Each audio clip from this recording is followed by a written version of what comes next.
ఈరోజు మనం శ్రీశైలంలోని ఒడ్డెర సత్రం దగ్గర ఉన్నాం.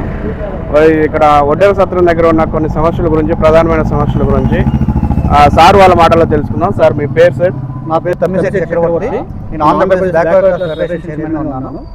ఈరోజు శ్రీశైల దేవస్థానం నందు ఉన్నటువంటి ఒడ్డెర సత్రంలో అక్రమంగా, అన్యాయంగా ఒడ్డెర సత్రం యొక్క బయలాకు విరుద్ధంగా రాములనే వ్యక్తి, అతని గుండాలు సత్రాన్ని ఆక్రమించుకొని బయలాకు విరుద్ధంగా దాంట్లో ఉన్నటువంటి సత్రాలన్నీ, రూములన్నింటినీ వాళ్ళకి డోనాలకు సంబంధించిన వాళ్ళకి కానీ, అలాగే శాసనసభ్యులకు కానీ ఇవ్వకుండా వాళ్ళని ఇబ్బంది పెడుతుంటే అందరూ సత్రంలో ఉన్నటువంటి డోనార్స్ అలాగే శాసన మెంబర్స్ అందరూ కలిసి ఈవో గారిని సంప్రదించడం అయింది. అలాగే పోలీస్ స్టేషన్లో కూడా కొన్ని కంప్లైంట్లు కూడా ఫైల్ చేయడం జరిగింది. దీనిపైన పోలీసు వారు కానీ అలాగే ఈవో గారు కానీ చర్యలు తీసుకోకపోవడంతో అందరూ కలిసి ఈ గౌరవ హైకోర్టు గారిని ఆశ్రయించడంతో ఈరోజు ఈవో గారు గౌరవ హైకోర్టు ఆదేశాల మేరకు అందరినీ పిలిచి ఈరోజు ఒక సమావేశం ఏర్పాటు చేయడం జరిగింది. ఈ సమావేశంలో ముఖ్యంగా మేము ఈవో గారికి తెలియపరిచింది ఏంటంటే, సత్రంకి బయలాకు విరుద్ధంగా కొత్తగా ఈ శ్రీరాములు అనే వ్యక్తి, అతని గూండాలు, అనుచరులు కలిసి బయలా విరుద్ధంగా కొత్త కమిటీని ఏర్పాటు చేసుకొని పాత కమిటీకి ఎటువంటి ఇంటిమేషన్ లేకుండా, అలాగే ఈవో గారికి ఇంటిమేషన్ లేకుండా, అలాగే శాసనసభ్యులకు కానీ అలాగే డోనార్స్ కానీ ఎవరికి సంప్రదించకుండా ఏకపక్షంగా కొత్త అసోసియేషన్ ఫామ్ చేసుకొని, అసోసియేషన్ ఇంతకుముందు కమిటీ ఉండి ఉంటారు కదా, వాళ్ళకి తెలియకుండా చేశారు.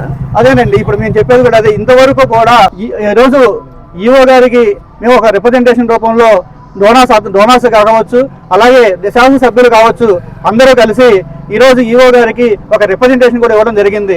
ఎందుకంటే ఇప్పటి వరకు ఉన్నటువంటి ఈ ఒడ్డెర సత్రాన్ని సభ్యులకు కానీ, డోనర్స్కి కానీ, అలాగే ఈవో గారికి కానీ, దేవస్థానం కానీ తెలియకుండా వాళ్ళు ఆక్రమించుకొని వాళ్ళ దేవస్థానంలో ఇల్లీగల్గా రన్ చేయడాన్ని మేము తీవ్రంగా ఖండిస్తున్నాము. దీన్ని వెంటనే దేవస్థానము ఈవో గారు ఆ సత్రాన్ని ఖచ్చితంగా వాళ్ళు స్వాధీనం చేసుకొని దాన్ని తాళాలు వేసి, అలాగే గౌరవ హైకోర్టులో ఉన్నటువంటి ఆ జడ్జిమెంట్ ప్రకారము తర్వాత ఎవరైతే వాళ్ళ యొక్క గౌరవ హైకోర్టు ఇచ్చిన తీర్పుని బట్టి వాళ్ళు కొత్త కమిటీని ఏర్పాటు చేసుకునే వరకు ఈ యొక్క సత్రాన్ని ఖచ్చితంగా ఈవో గారు కానీ దేవస్థానం ఆధ్వర్యంలో తీసుకొని వాళ్ళ ద్వారా రన్ చేయాలని, ఇప్పటి వరకు ఉన్నటువంటి సత్రంలో అక్రమంగా, అన్యాయంగా, బయలాకి విరుద్ధంగా ఉన్నటువంటి రాములని అలాగే అతని అనుచరుల్ని, గోండాలని సత్రం నుంచి వెంటనే తరిమేయాలని చెప్పేసి ఈ సందర్భంగా మేము ఈవో గారికి డిమాండ్ చేస్తున్నాం. అయితే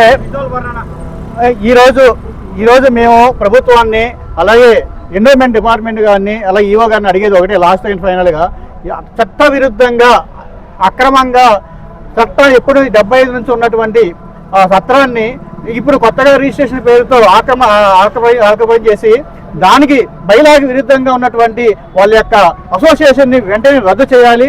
అలాగే దీనికి పాల్పడినటువంటి అక్రమంగా కమిటీ ఉన్నటువంటి అందరి మీద కూడా ఈ చట్ట ప్రకారము ఈవో గారు చర్యలు తీసుకోవాలని చెప్పేసి ఈ సందర్భంగా తెలియజేస్తూ, అలాగే వడ్డీలకు న్యాయం చేసి సత్రాన్ని కాపాడాల్సిందిగా మేము తెలియజేస్తున్నాం.